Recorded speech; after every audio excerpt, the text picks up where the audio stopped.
Real quick before I start this video, I'd just like to thank everybody. My last video got 69 views. Nice. And the video before that got almost 600, and that's amazing.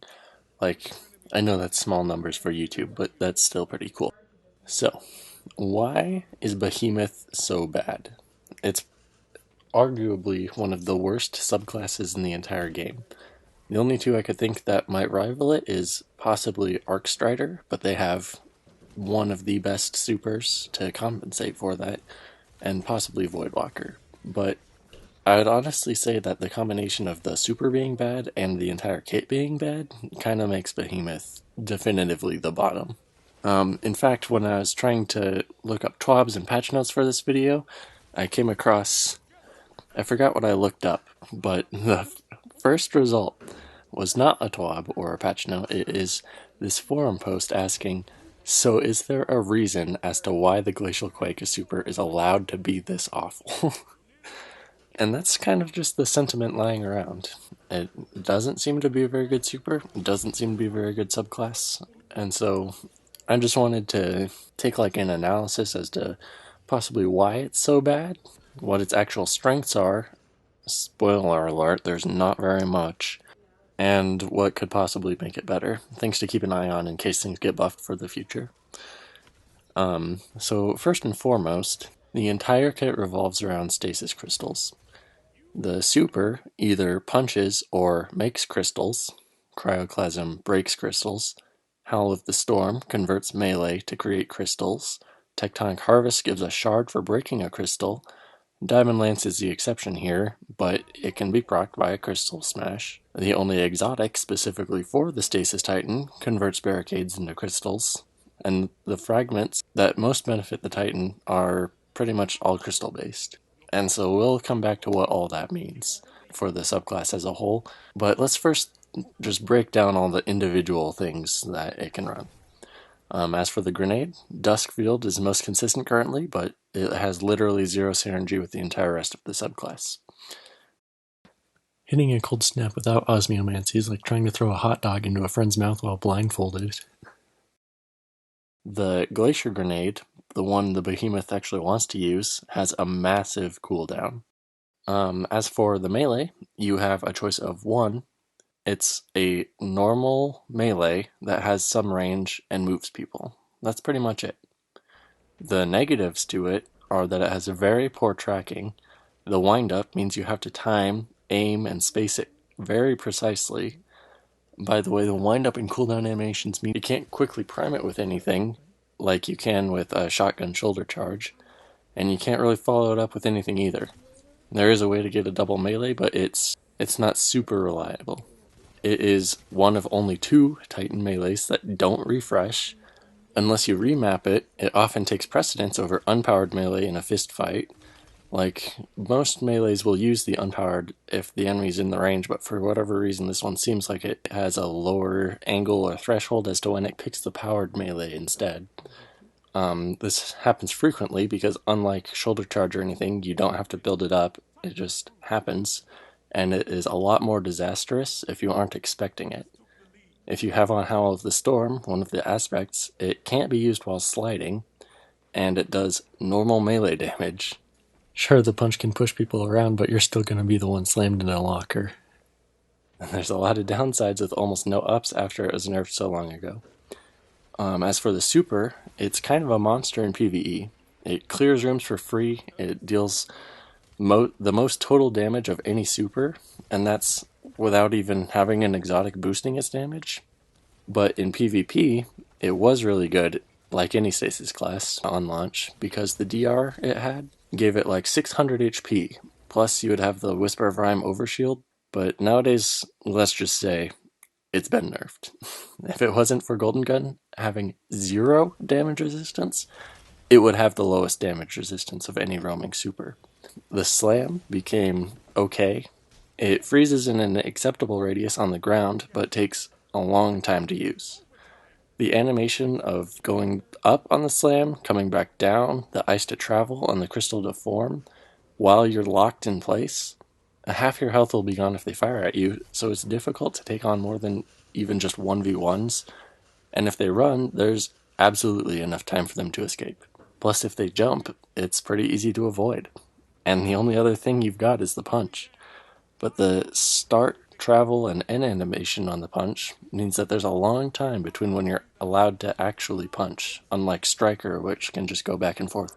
Again, you can't use the punch if you have Howl of the Storm on, which is very annoying in the super. And jumping over the punch is very easy to do and kind of makes a mockery of it when you have one guy just jumping over you each time you go in for the kill. And by the way, this is the second highest cooldown tier of any super. Why did... Like, Bungie made the super tiers with PvP in mind specifically. So why is this thing in, like... and it was moved there. It used to have the longest cooldown. I just think it's crazy that it's not even, like, in the middle. As for the aspects, Tectonic Harvest helps a ton in PvE because of the shards, but in PvP, it just kind of cools down your melee, which, again, is very bad melee. Howl of the Storm freezes, but unless they're standing still, it's so difficult to hit Howl of the Storm on a freeze. So it's pretty much just there for crystals if you want them. Diamond Lance is definitely slept on. It's really strong, but the dependency of it on the rest of the kit really holds it back. And Cryoclasm's alright. It's almost mandatory for the class. It holds up the whole thing. If this class did not have Cryoclasm, it would probably see half the usage. So now for the crystals. The thing the entire kit revolves around. The key things that buff the crystals: Whisper of Fissures, the crystal damage, the freeze radius of the crystals, slash slow now. It used to freeze, now it just slows. Whisper of Fissures was nerfed for Shatterdive, because Shatterdive was too strong, so they decided to tone back Whisper of Fissures. The crystal damage was nerfed because of Shatterdive. Shatterdive was too strong, so they toned it down. The freeze radius was nerfed because of Shatterdive, and so that kind of puts it in a pickle, because if you change any of that, then Shatterdive is really strong again. The damage resistance was nerfed so that it wouldn't have just 600 HP just walking around. They nerfed the damage resistance to be lower, and that was fine. The crystal resistance made up for it with whatever whisper that was on. So you had a trade-off of when you cast the super, you had a lower resistance, but as soon as you get that first slam off, then you're at a little bit higher than all the others. And I think that was fair. But then the crystal damage resistance got nerfed, and you guessed it, Renewal Grasp and Omnioculus was the reason why Bungie reduced all damage resistance in the Crucible, which sort of indirectly targeted Titans as well.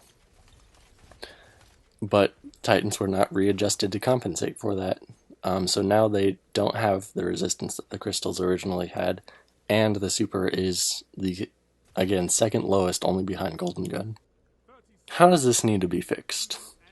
I think it needs a fifth aspect to avoid buffing it and indirectly buffing Hunter again, but I highly doubt they're going to do that, just because Stasis already has more aspects than the other classes.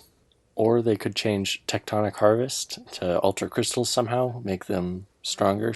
Another option is we need a different punch, or at least make the one we have do something else. Have it slow, have it shatter, have it freeze, I don't know. But the way it is, it's very limited case. Like, I almost rather not have it than to have it. And sometimes I just waste it as a timer to have a gauge for when an opponent's ability is going to come back up. But a major thing with all this is the animation scaling. The Titan Slam, the punch, all that sort of stuff needs the animations to be a lot faster for it to be viable. Otherwise they just back up or jump over it or do all that sort of stuff. And of course, a new exotic would help with it, but I don't think it should be mandatory to run a certain exotic for the class to be usable. Another thing they could do is, if they ever take a look at the super damage resistances again, they should just bring the Behemoth back up to normal. What's it good at? Well, the whole thing is pretty good at disrupting. No matter what the opponent's plans are, it forces them to reconsider them. If they're looking down a lane, if they plan on going down a certain hallway, if they're watching a res, if they're going for their own teammate's res, if they're sliding around a corner, the Glacier Grenade can just totally shut any of that down. Having the Glacier Grenade is like having a second or third barricade that you don't have to stand still and cast in front of you. It also makes people move around because almost nobody tries to break it, and they can't exactly continue to just watch the same lane while after it goes up. So this makes it really good at getting a revive that is up a hill or just out of reach. You can just throw down the Glacier Grenade and freely walk up to it as they try to reposition themselves around it, because again, for some reason nobody ever shoots the crystals, they always try to move around it. And what's really great about it is you just throw it in front of a roaming super, and the opponent has to either waste their time or waste some of their attacks to try to punch through it or get around it, which can really help to deter a roaming super from getting any kills. And it's also really good at stopping shutdown supers too. A Glacier Grenade will stop Gathering Storm, it'll stop Tether, it'll stop Thunder Crash, it'll stop Nova Bomb.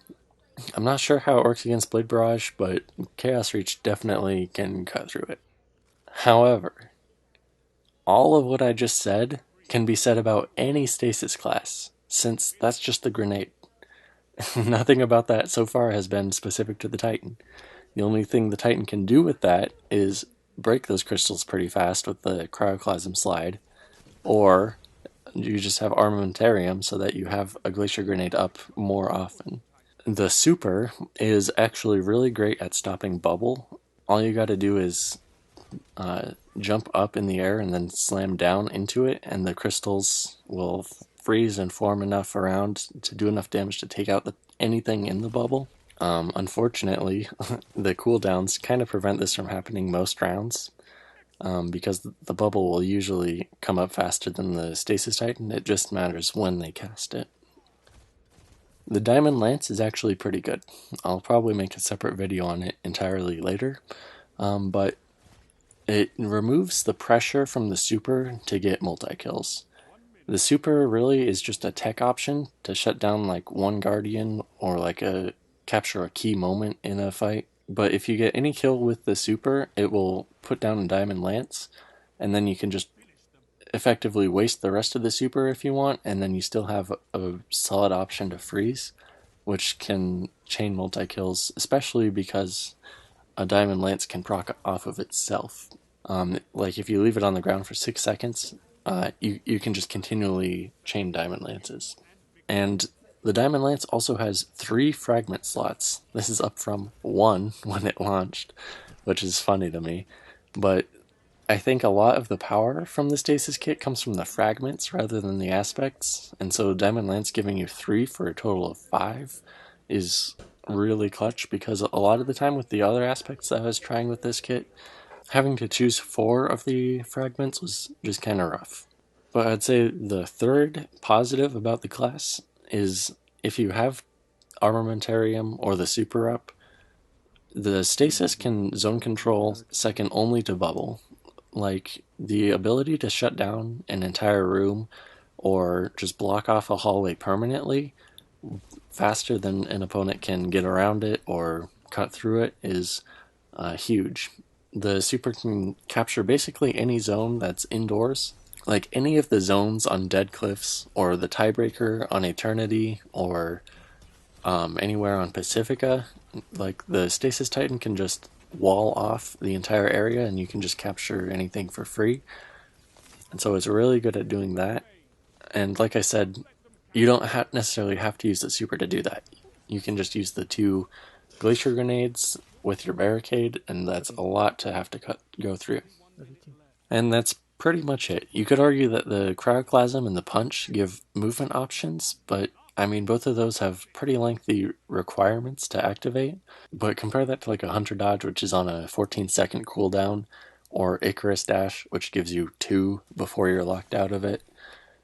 I just feel like there are better options for movement, especially since Arc Titan got the dodge and the increased sprint speed when you're amplified. There's not a lot of positives to this subclass, but I cannot imagine a world where Bungie just leaves it as is. I really think they're going to buff it sometime during Lightfall, and so I would keep an eye on the Diamond Lance primarily, because I feel like not very many people use it, and it is very strong. but an adjustment to anything else in the kit would indirectly be a buff to it, and so you'd see it a lot more often. But yeah, thanks again for whoever you are. If you watched the video this long, thank you so much. And yeah, just thank you for watching.